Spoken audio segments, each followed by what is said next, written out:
Welcome to B&W Insights Season 2. I am your host, Mark Siefert, and we kick off this season with an action-packed episode. From the Village of Western Springs, Deputy Village Manager Casey Biernacki, and from Baxter Woodman, Rich Gallus and Lauren Salem. The Village of Western Springs had storms with significant flooding, and through resident concerns and talking to Public Works and Engineering, they realized they needed a comprehensive plan to look at the infrastructure for the next 10, 15, 20 years for the village. They put together a comprehensive plan that passed referendum just last year. Want to find out how they did it? Listen up.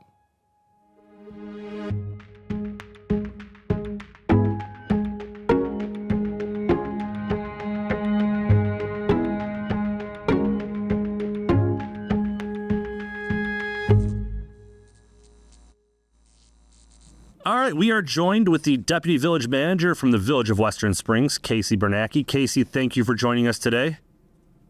Thanks, Mark. Yeah, I'm happy to be here.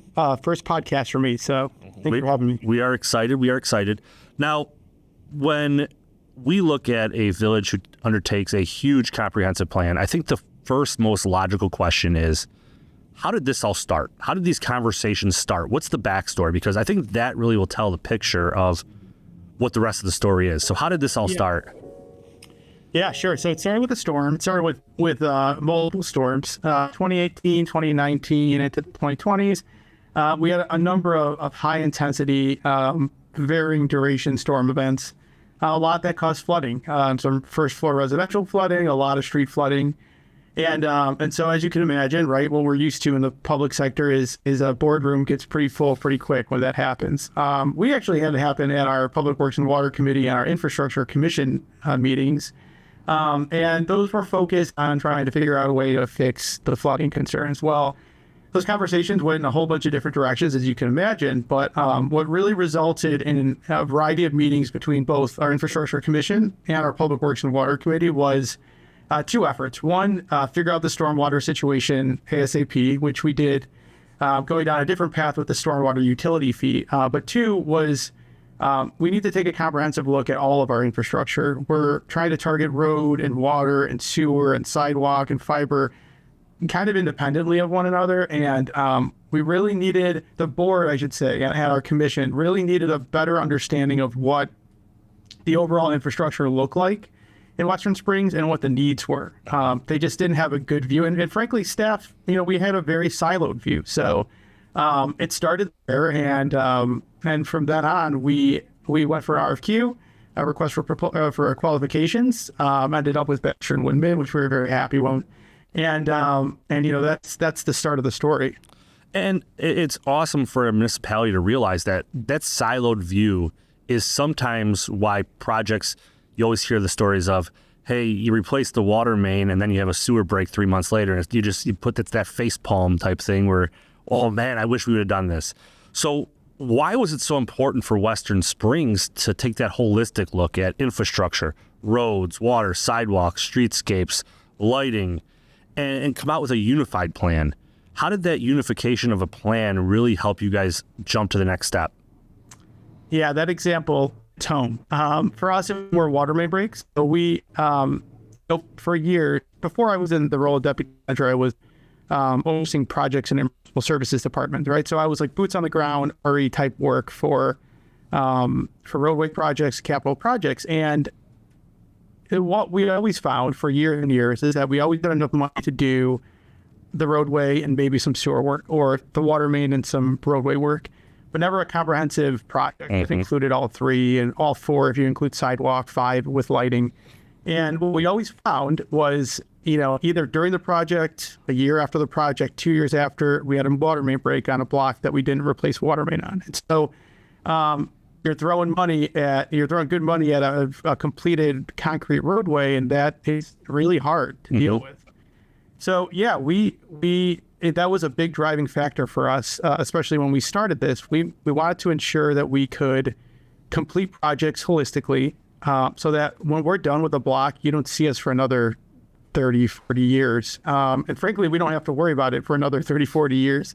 And it's also more efficient when it comes from a cost perspective, right, and impact on the community perspective to get it done at once. So obviously there's a lot of disruption going on, whether it be the construction, bringing the revenue in through the referendum, through talking to residents. What kind of community feedback was most influential in the development of this plan?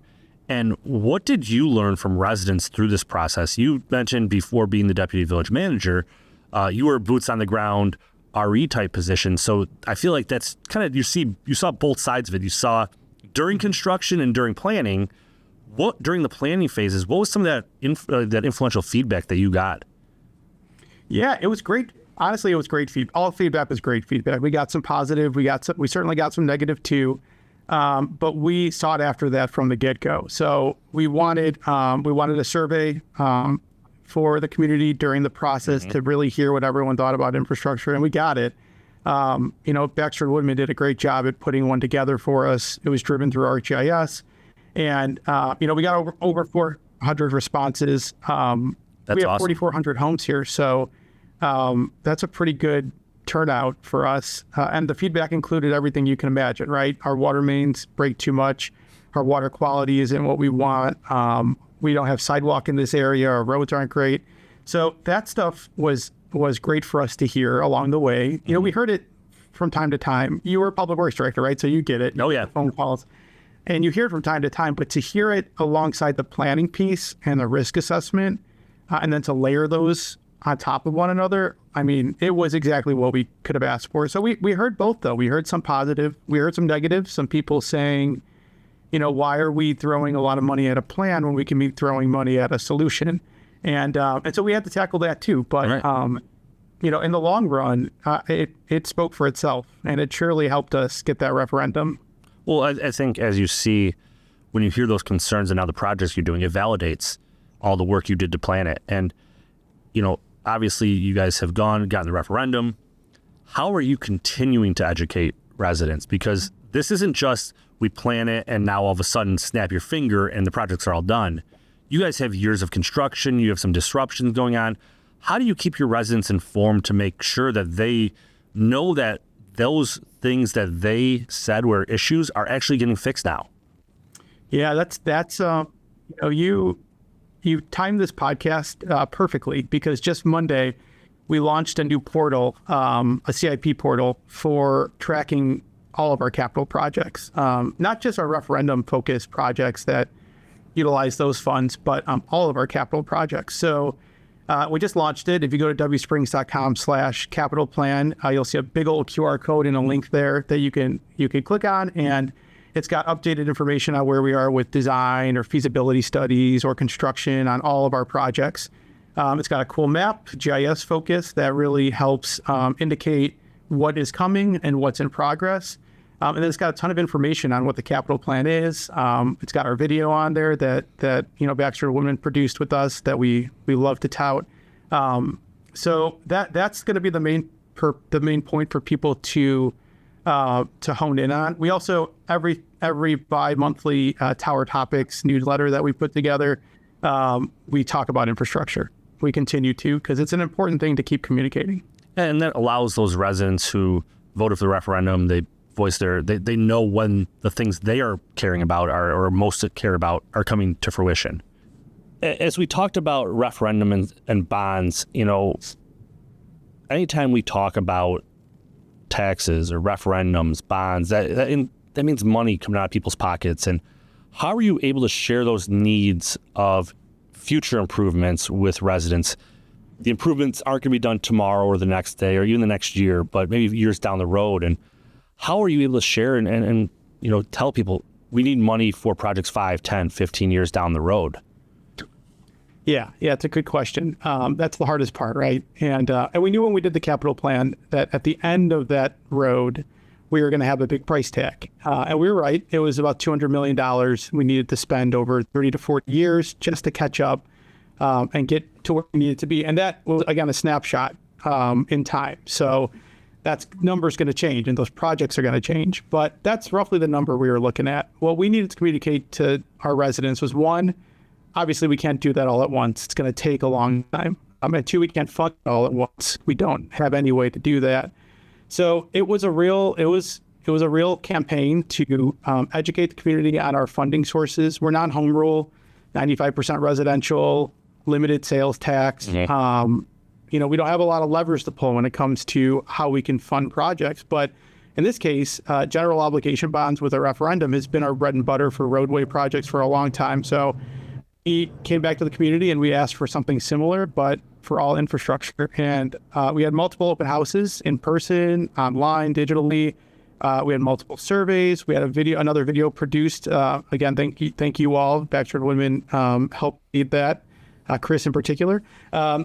We really had to hit the education piece hard, and we did that for the better part of a year.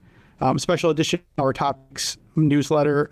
That's our bi-weekly newsletter. All right. So it was all those efforts, and they spoke for themselves. We got to a point where we had a grassroots group kind of pop up all in support of the referendum. They helped quite a bit communicate our needs, and eventually we got to the day of the election. It was a real West Wing situation. We all, at the end of the day, we all went out to grab pizza and a drink and watch the results. And then, lo and behold, it ended up at a little more than 72% in favor of the referendum. So, yeah, it was a lot, but we put a lot of time into it, and we made ourselves available for anyone to ask questions. Created a website, property tax calculator, simulator online.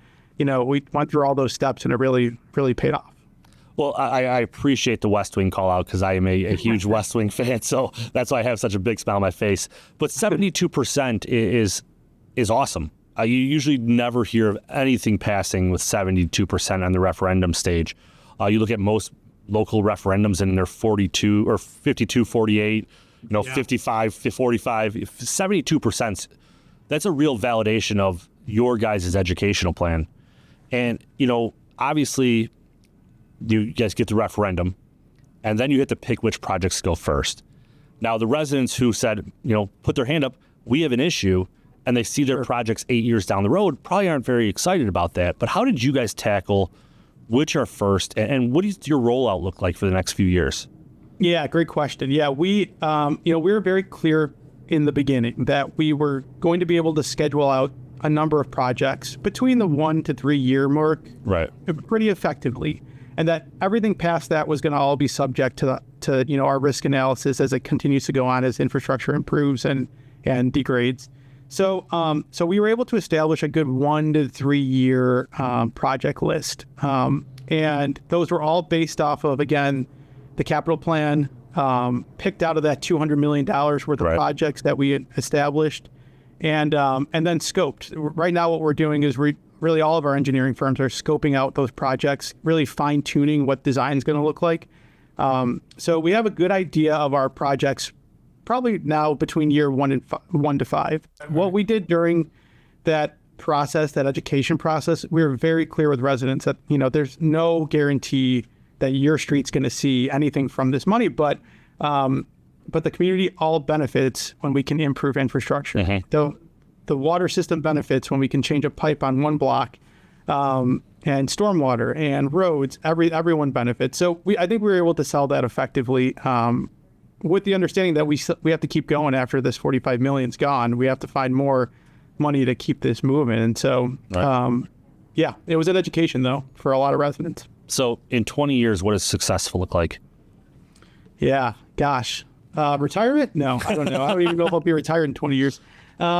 I think, 20 years from now, I would hope that I don't expect the capital plan in its current state to be what it looks like in 20 years, right? I think things will change a lot, technology and the way that we assess. But I hope the values are there. I hope that we're looking comprehensively and holistically at our projects. I hope that we can look back 20 years from now and say, wow, we really knocked out a lot of the projects we had planned. Things are going to change, totally understandable. Needs are going to change. Absolutely. But I would love to see us hitting 2 to 3 projects a year continuously on an ongoing fashion every year. I think that's success to me. If we can keep doing that, that we're making progress. What's a message that you want residents to take away about Western Springs' future? If a Western Springs resident's listening in, and what do you want as a takeaway about the future of Western Springs with this project? Yeah. Well, first, I would thank them for all their support because I have to say, we had a wonderful experience with our residents and our business owners. One, they were engaged. Two, they listened and they really came out when we needed it to. I think what I would tell them now is it's our turn to show you that we're gonna tackle these projects in the way we said we were. We've got 7 to 10 years to spend these $45 million. I think I would like it to express that it's our turn to show you that we are going to follow through with what we said we would, and hope we do an even better job than we thought we would. And next time we'll have to come back and maybe ask for another referendum or another way to fund these. I hope that we can gain even more trust from our community when we get there. So obviously, you look around Northern Illinois, all of Illinois, infrastructure is not getting any younger.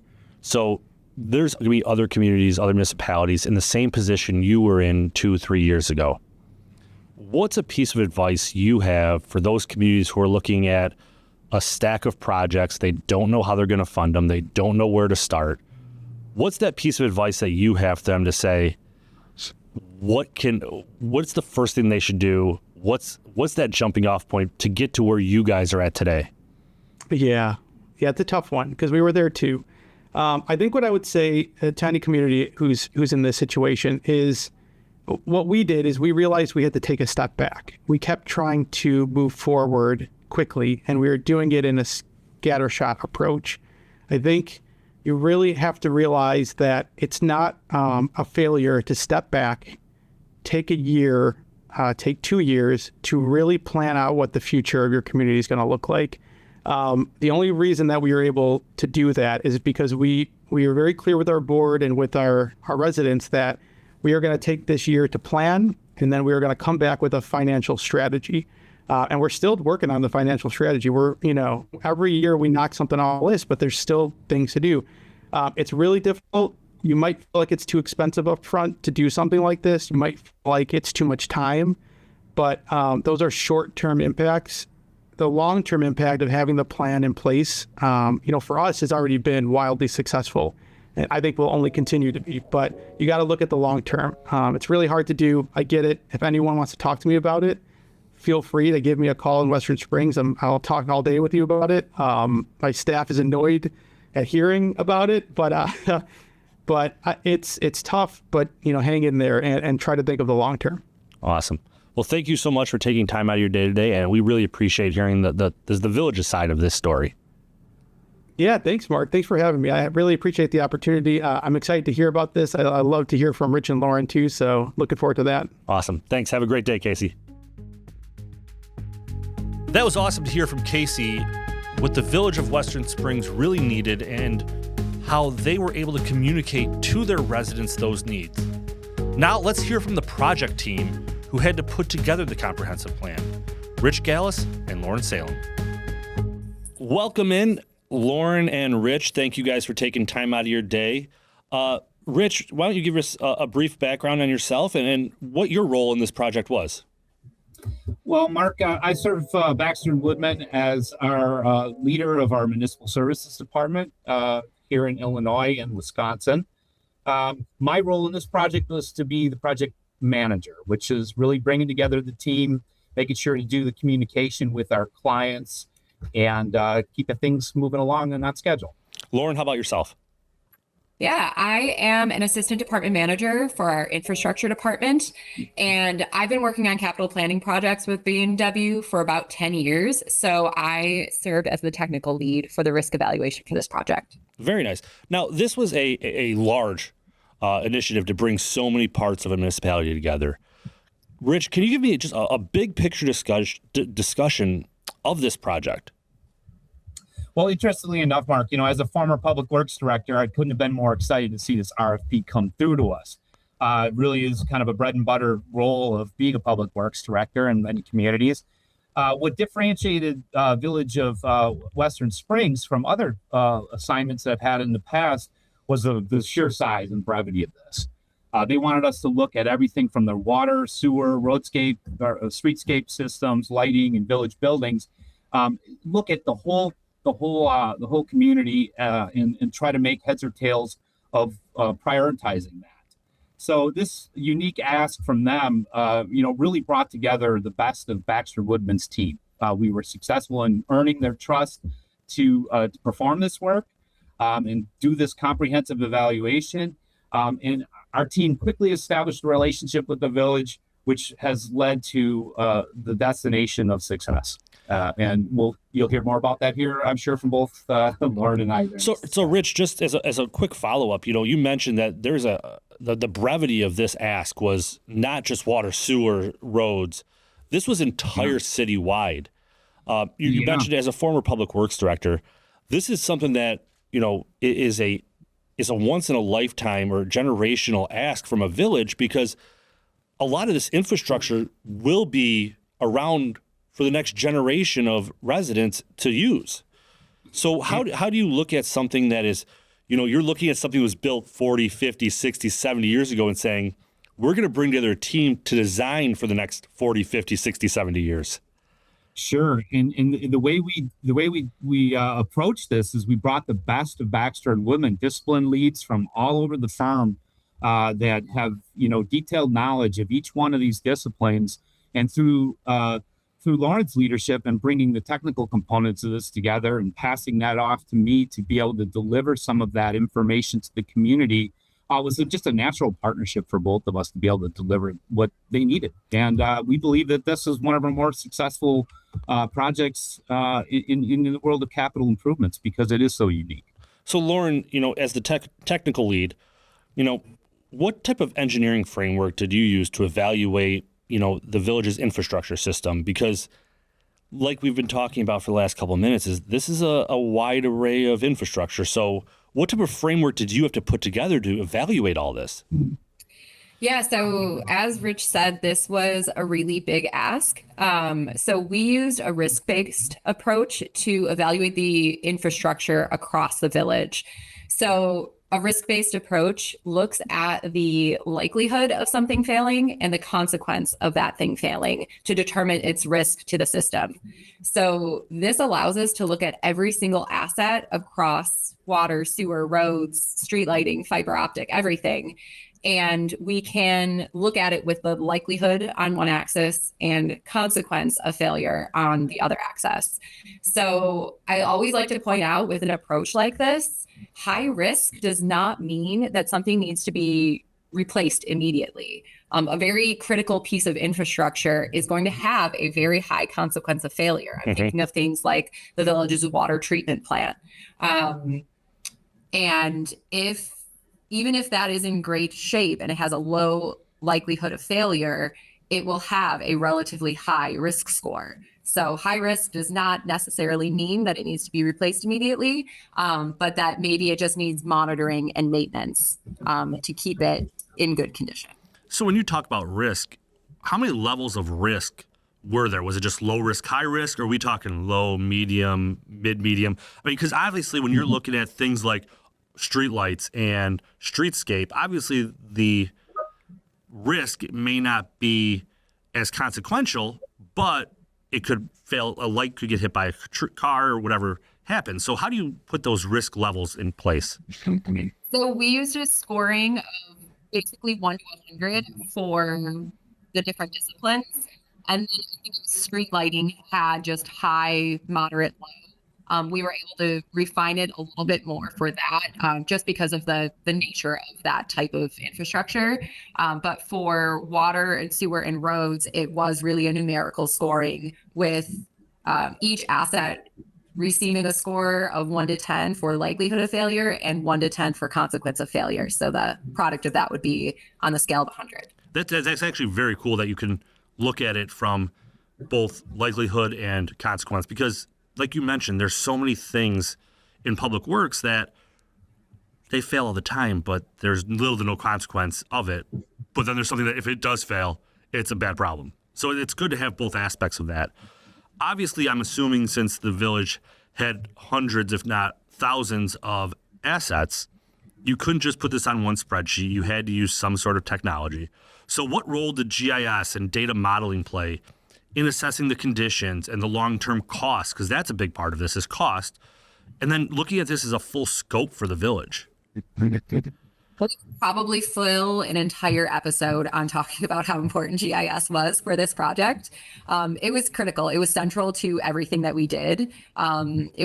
We were very fortunate. I'll start off by saying we were very fortunate that the village had strong data when we first got started with this project. So it already had a lot of the information that we needed for the study. So we used that information for the basis of the risk analysis. And then we used some advanced cluster mapping tools to identify locations where high risk segments were overlapping.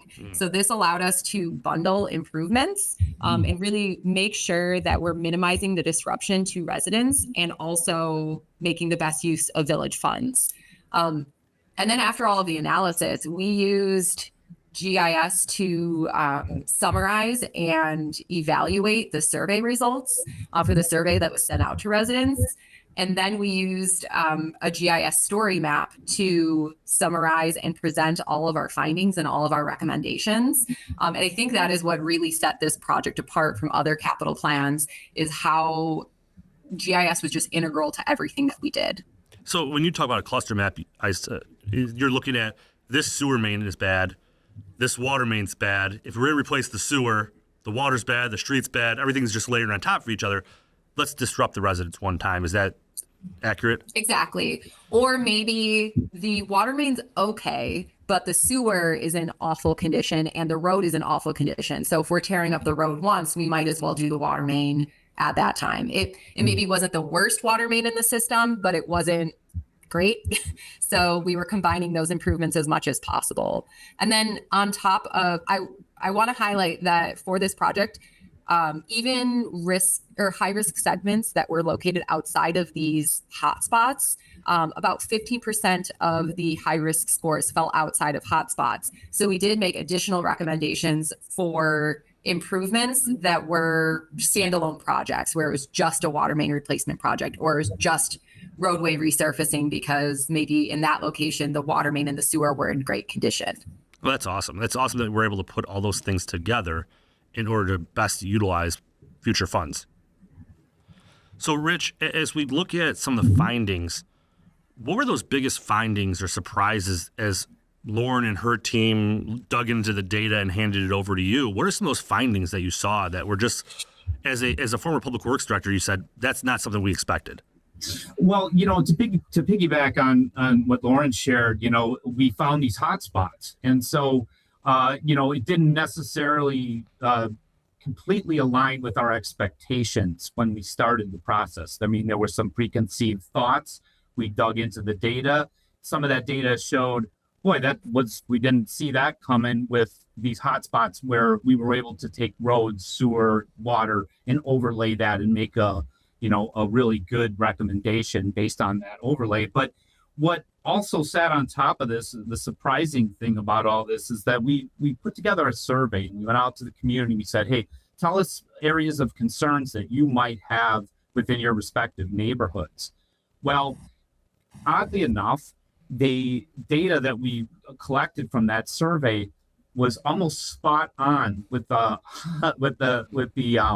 areas that we identified as an issue. So it was, I think, surprising that our data was not only validated through resident information, but that the residents were so aware of the conditions in their community. So those two things lined up really well, and it was a pleasant surprise and really validated a lot of the hard work that we put in on the analysis. So Rich, you mentioned the survey. Lauren, you've mentioned a story map. And I think I want to look at this next question kind of separately.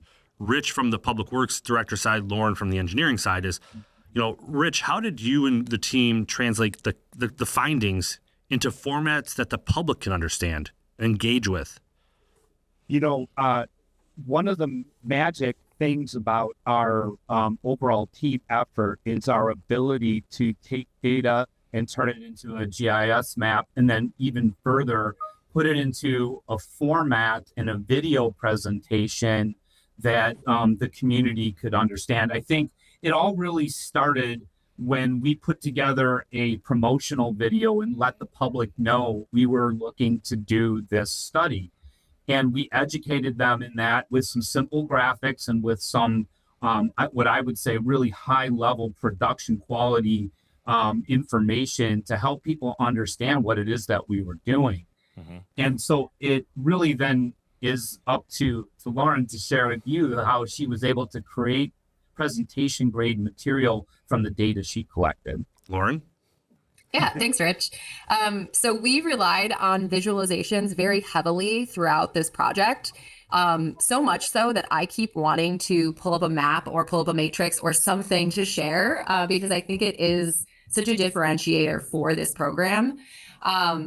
So I wanted to highlight that while we were presenting our findings to the public, we often used color-coded maps to display the results. And I think that this was just a really intuitive tool. Even if you had no context, if you're looking at a map of something and you see that some things are green, you're going to assume that those are probably okay. And the things that are red are going to need attention. And we also use the story map like we've talked about. And I think that really helped us give that context that is important side by side with the results.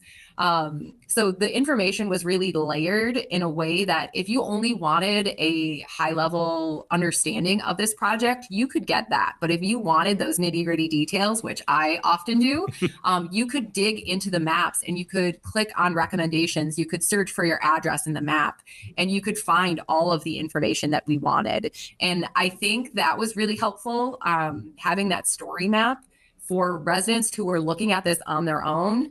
And it really helped set this project apart. So Lauren, as you got this data and you saw the story maps and you were getting it out to whether it was the residents who wanted the high level or it was the residents who wanted the nitty gritty, what types of feedback from the community was really most valuable for you?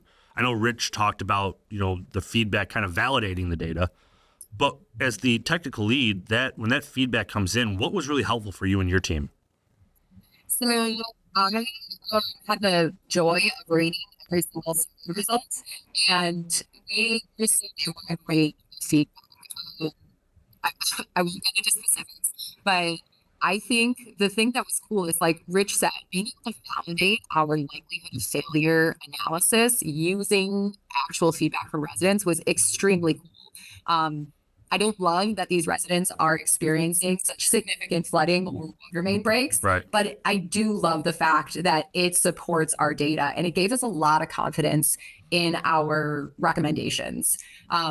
Another side of that was I loved reading the feedback of the residents who were appreciative and supportive of village staff because they felt well informed and they knew that the village staff were working with their best intentions. So it was really heartwarming. I can't often describe my work as heartwarming, but I did really enjoy seeing that because I knew the village staff were working really hard. So it was great to see residents also recognize that. Rich, when you put your public works director hat on and you saw all this feedback coming in, how did that help you as a project manager? Hey, I got to say that the most important outcome that we could have ever hoped for the community was that they would seek referendum and be successful in securing a referendum. There is no better way to say our capital and infrastructure plan was a success than to have the community buy in and put their money where their mouth is on the fact that they wished to proceed with making these recommendations become a reality. So from a public works perspective, there is no better joy than to have the community support your agenda to improve the infrastructure for their own quality of life and the betterment of the community as a whole.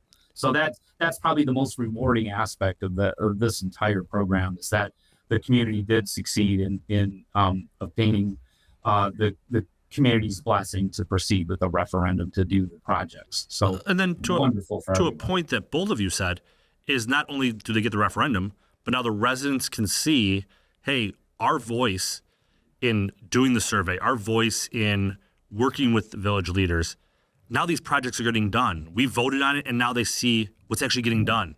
So it's that transparency in government that, hey, our vote does matter. Our voice does matter. And it's really cool to see that how taking an engineering project and a comprehensive plan can bring that out of residents as well. Now, Lauren, this was a large project, as we talked about. How does a project of this size, scale, and visibility influence, how you engineer in the context of community needs? I think this project really showed me how important it is to tailor a project specifically to the community's needs. It would probably have been a lot easier if we had just taken an off the shelf type approach to this, but this program would not have been as successful as it has been if we'd done that. So working with village staff, then working with the board to get feedback on what was most important to them did help us tailor this approach.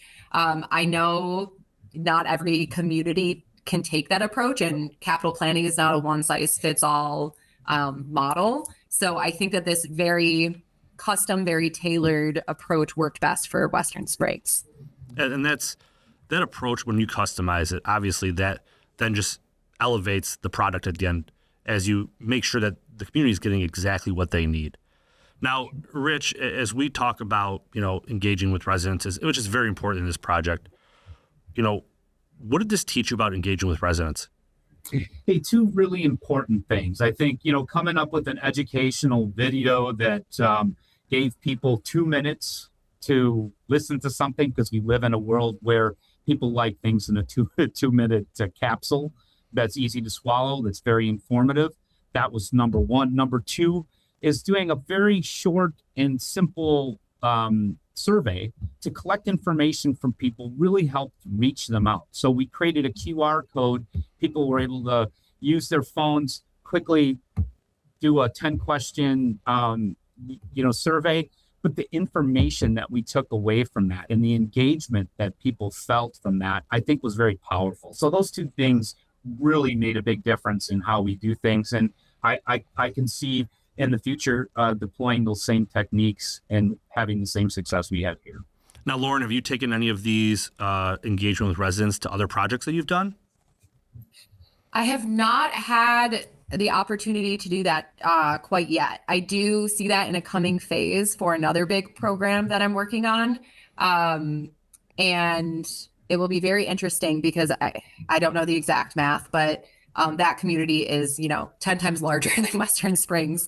So I'm interested to see the range of feedback that we could get there. Well, it'll be good to see does the community size matter? Does the project type matter? And how do different communities engage with projects like this? Rich, when we talked about collaboration, communication, and transparency and the engineering work, how did this project help, change any of those things that you've been doing? Hey, I don't know if it really changed how we do things, but what I would say is that it really enhanced and affirmed the approach that we've used in the past. I think it reminded me of the lessons we've always known and that we'll continue to deploy, that, hey, we need a good client partner and we need to build that relationship. It's on us to do that. A well thought out analysis plan, which Lauren surely knocked it out of the park. A solid community engagement process, which we certainly deployed, and then a transparent set of results that people want to see and want to know and want to be engaged in. And I think this team was really successful in doing all those things here, and we're looking for another opportunity to do it again for someone else who needs a service. So, Rich, final question for you before I get to Lauren's final question. Look into the future, 20 years. What makes this plan successful 20 years down the road? What are those factors in keeping this accurate and useful for this community? If you look 20 years in the future, you say this was successful because of what? From my vantage point, it's just to continue to give the public the feedback, the transparent information as you go forward. In this case, with the referendum, show them what you're doing, how you're doing it, and how it's improving the community. I think keeping that transparent communication flowing with the community will continue to make this a success. And Lauren, how about you? Mm-hmm. So, I said before that GIS was at the heart of this analysis, and I think in 20 years it still will be. The village had great data to begin with, and I do see opportunities for collecting data and evaluating it in different ways. So I'm really excited to see what kind of data sources we're using and what kind of factors we're rolling into the risk analysis in 20 years. Awesome. Well, thank you both for taking time out of your day and talking to us about this comprehensive plan. And it's amazing to see how much work you both put in and the effort that was then put in by the community to get into a process where these projects are now taking place. So thank you guys. Have a great day. Thanks. Appreciate Great, it, Mark. thanks so much, Mark. Wow, what a great start to season 2 of B&W Insights. Talking to the project team who put together an amazing comprehensive plan and a deputy village manager who was able to take a couple storms and some resident complaints all the way to a referendum-worthy comprehensive plan, that's impressive. For our entire team here at Baxter Woodman, like, subscribe, follow. Have a great day.